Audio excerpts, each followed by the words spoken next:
And it wasn't a clean transition. There were times whenever it was really easy for our young adult to stay on top of things, and then there were times when they drifted. But over time, the goal wasn't just to have a system in place, but it was to have our young adult actually use them and be invested in using them.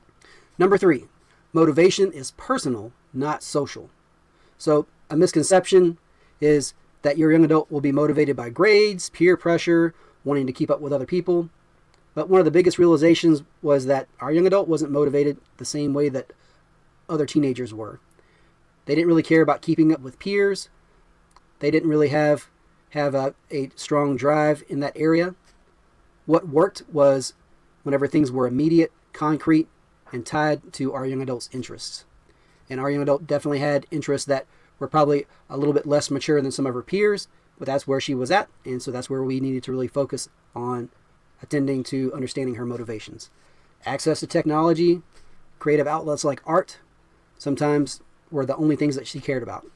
And once I understood that, I stopped trying to force motivation that didn't fit and started working on what actually resonated with our young adult. That shift made a significant difference in how she engaged with her work and what type of responsibility she took onto herself.